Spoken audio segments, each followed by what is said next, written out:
বৈঠক ঘিরে টানাপোড়েনের মধ্যেই এবার পাহাড়ে নতুন করে অশান্তির কালো মেঘ।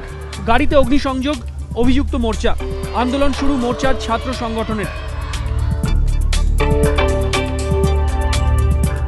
মঙ্গলবার কালিম্পংয়ের চিত্রে একটি গাড়িতে আগুন ধরিয়ে দেয় কয়েকজন দুষ্কৃতী। গাড়িটি কালিম্পংয়ের আলাগাড়া থেকে শিলিগুড়ির দিকে যাচ্ছিল। গাড়ির মালিকের অভিযোগের ভিত্তিতে এলাকায় তল্লাশি শুরু করে পুলিশ। গ্রেফতার করা হয় 4 জনকে। পুলিশ সূত্রে খবর, ধৃতেরা সকলেই গোর্খা জনমুক্তি মোর্চার কর্মী সমর্থক। যদিও মোর্চা সভাপতির পাল্টা দাবি, এই ঘটনার সঙ্গে তার দলের কেউ জড়িত নন।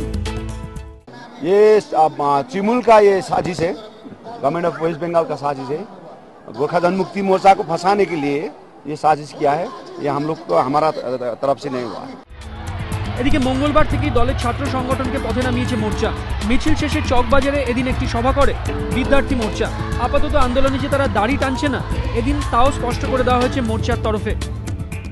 कितना दिन चलेगा, कैसा चलेगा, अभी आने वाला दिन में होगा। कल मेरा वो सेंट्रल कमेटी का मीटिंग है।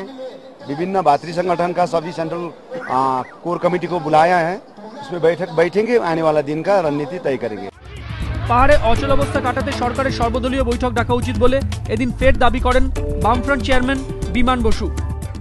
রাজ্য সরকারের অবিলম্বে সর্বদলীয় সভা করা উচিত।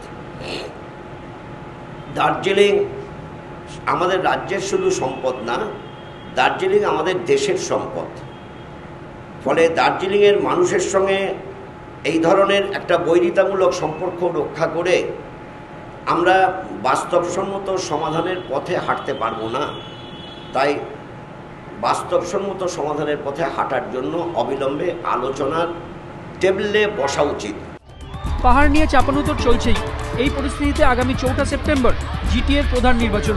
বৈঠকে যোগ দেওয়ার শর্ত হিসেবে প্রথমে শুধু জিটিএ সদস্যদের ছাড়ার কথা বললেও সোমবার চাপ বাড়িয়ে সমস্ত নেতাকর্মীদের মুক্তির দাবি জানিয়েছে মোর্চা। এই অবস্থায় পাহাড় পরিস্থিতি কোন দিকে গড়ায়, সেদিকেই তাকিয়ে সব মহল।